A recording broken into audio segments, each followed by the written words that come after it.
S, big breaking news ಅಂತಲೇ ಹೇಳ್ಬೋದು. ಏನು ಕಾನೂನಿನ ಆದೇಶ ಪ್ರಕಾರ ಇನ್ನೂ ಬೈ ಇಲೆಕ್ಷನ್ 2 ದಿನ ಬಾಕಿ ಇರುವಂತೆಯೇ ಎಲ್ಲ ಘಟಾನುಘಟಿ ರಾಜಕಾರಣಿಗಳು 2 ಕ್ಷೇತ್ರದಿಂದ ಅವರು ಗಂಟು ಮೂಟೆ ಕಟ್ಟಿಕೊಂಡು ಅವರವರ ಕ್ಷೇತ್ರಕ್ಕೆ ಹೋಗಲೇಬೇಕು. ಯಾಕೆಂದರೆ ಇನ್ನು 2 ದಿನ ಬಾಕಿ ಇರುವುದು, ಮಾತ್ರ ಪ್ರಚಾರ ಬಾಕಿ ಇರುವುದು. ದಾವಣಗೆರೆ ಮತ್ತು ಬಾಗಲಕೋಟೆಯಲ್ಲಿ ಎಲ್ಲ ಮಂತ್ರಿಗಳಾಗಿರ್ಬೋದು ಅಥವಾ ಇನ್ನುಳಿದ ವೋಟರ್ಸನ್ನು ಹೊರತುಪಡಿಸಿ ಯಾರು ಆ ಕ್ಷೇತ್ರದಲ್ಲಿ ಇರುವುದಿಲ್ಲ ಅನ್ನೋ ಕಾರಣಕ್ಕೆ ಇವತ್ತು ಮತ್ತು ನಾಳೆ ಭಾಳ ಒಂದು ಅಬ್ಬರವಾದ ಪ್ರಚಾರವನ್ನು ಎರಡೂ ಪಕ್ಷದವರು ಮಾಡ್ತಾ ಇದ್ದಾರೆ. ಜೊತೆಗೆ ಏನು ಕಾನೂನಿನ ಆದೇಶ ಪ್ರಕಾರ ಏನು ಯಾವುದು ಕಾಂಗ್ರೆಸ್ ಯಾವುದು BJP ಎಲ್ಲ ಇರುವಂಥ ಮಂತ್ರಿಗಳಾಗಿರ್ಬೋದು ಅಥವಾ ಬೇರೆ ಒಂದು ಯಾರೇ ರಾಜಕೀಯಕ್ಕೆ ಸಂಬಂಧಪಟ್ಟಂಥ ಇರುವಂಥ ವ್ಯಕ್ತಿಗಳು ಯಾರೂ ಆ ಕ್ಷೇತ್ರದಲ್ಲಿ ಇರುವಂತೆ ಇಲ್ಲ ಅನ್ನೋ ಕಾರಣಕ್ಕೆ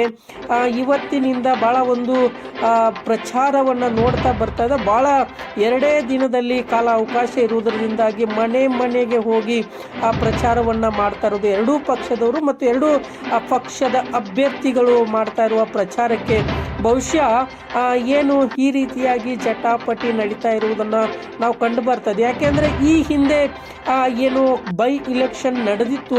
ಬೈ ಇಲೆಕ್ಷನ್ ನಡೆದ ಸಂದರ್ಭದಲ್ಲಿ ಕಾಂಗ್ರೆಸ್ ಕೂಡ 3ಕ್ಕೆ 3 ಕೂಡ ಗೆಲುವು ಸಾಧಿಸಿತು. ಆದರೆ ಇಲ್ಲಿ ಯಾವ ರೀತಿ ಆಗುತ್ತೆ ಅನ್ನೋದನ್ನು ಕೂಡ ನಾವು ಖಂಡಿತವಾಗ್ಲೂ ಬಾಗಲಕೋಟೆ ಮತಕ್ಷೇತ್ರದಲ್ಲಿ ಮತ್ತು ದಾವಣಗೆರೆ ಮತಕ್ಷೇತ್ರದಲ್ಲಿ ನಾವು BJPಯಿಂದ ಗೆಲುವು ಕಂಡುತ್ತೀವಿ ಅಂತಲೇ ಹೇಳ್ಬೋದು. ಯಾಕೆಂದರೆ ಈಗಾಗಲೇ ವಿಜಯೇಂದ್ರ ಅವರು ನೂತನವಾಗಿ ಅಧ್ಯಕ್ಷ ಆಗಿರುವುದು, ಅವ್ರಿಗೂ ಕೂಡ ಇದೊಂದು ಬಿಗ್ ಚಾಲೆಂಜ್ ಆಗಿರುವಂಥದ್ದನ್ನು ಕೂಡ. ಯಾಕಂದರೆ ಏನಾಗುತ್ತೆ ಅನ್ನೋದು ಗೊತ್ತಿಲ್ಲ. ಆದರೆ ಆ ರಾಜಕೀಯ ಭವಿಷ್ಯವನ್ನು ನೋಡಿದಾಗ ಎಲ್ಲೋ ಒಂದು ಕಡೆ ಸರ್ಕಾರ ಇಳಿತಾ ಇದ್ದೇ ಇರುತ್ತೆ. ಆದರೆ ಈ 2 ಕ್ಷೇತ್ರದಿಂದ ಸರ್ಕಾರಕ್ಕೆ ಪೆಟ್ಟು ಬೀಳದೇ ಇರ್ಬೋದು. ಆದರೆ ಯಾವ ರೀತಿಯಾಗಿ ನಡೆಯುತ್ತೆ ಅನ್ನೋದು ಕೂಡ ಮುಂದಿನ ಒಂದು ಕ್ಷೇತ್ರಗಳು ಅಥವಾ ಮುಂದಿನ ಒಂದು ಚುನಾವಣೆಯನ್ನೆಲ್ಲ ಹಣೆ ಬರಹನ ತಿಳಿಸ್ಬೋದು ಅನ್ನೋದು ಕೂಡ ಈ 2 ಮತಕ್ಷೇತ್ರದ ಒಂದು ನಿರ್ಧಾರ ಆಗುತ್ತೆ ಅನ್ನೋದು.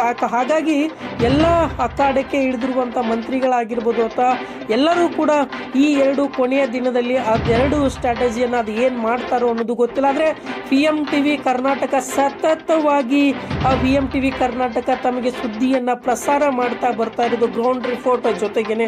ಸೊ ಹಾಗಾಗಿ ಯಾರು ಗೆಲ್ತಾರೆ ಯಾರು ಬಿಡ್ತಾರೆ, ಈ ಕಡೆ ಒಂದು ಕಡೆ ಕಡಿಮೆ ಅಂತರದಿಂದ ಹಿಂದಿನ ಚುನಾವಣೆಯಲ್ಲಿ ಚರಂತಿ ಮಠ ಅವರು ಸೋಲನ್ನು ಅನುಭವಿಸಿರ್ಬೋದು. ಆದರೆ ಈ ಕಡೆ ನೋಡಿದಾಗ ಗ್ಯಾರಂಟಿಗಳಿಂದಾಗಿ ಕಾಂಗ್ರೆಸ್ ಜಯ ಬೀರಿ ಆಗಿರುವಂಥದ್ದನ್ನು ಕೂಡ ನಾವು ಕಂಡು ಬಂದು. ಆದರೆ ಏನಾಗುತ್ತೆ ಈ 2 ದಿನದಲ್ಲಿ ಮತ್ತೇನು ರಾಜಕಾರಣಿಗಳು 2 ಪಕ್ಷದ ಮಂತ್ರಿಗಳು ಆಮೇಲೆ ನಾಯಕರು ಏನೆಲ್ಲ ಸ್ಟ್ರಾಟಜಿ ಮಾಡ್ತಾರೆ ಅನ್ನೋದು ಕೂಡ. ಆದರೆ 2 ದಿನದಲ್ಲಿ ಮಾಡಬೇಕು, ನಂತರದಲ್ಲಿ ಗಂಟು ಮೂಟೆ ಕಟ್ಕೊಂಡು ಅವರು ಹೊರಡಬೇಕಾಗುತ್ತೆ ಅನ್ನೋ ಉದ್ದೇಶವನ್ನು ಕೂಡ ನಾವು ತಿಳಿಸ್ಕೊಡ್ತಾ ಇದ್ದೀವಿ ಅನ್ನೋದು ಕೂಡ ನಾವು ಎಚ್ಚರದಿಂದ ಹೇಳ್ತಾ ಇದ್ದೀವಿ.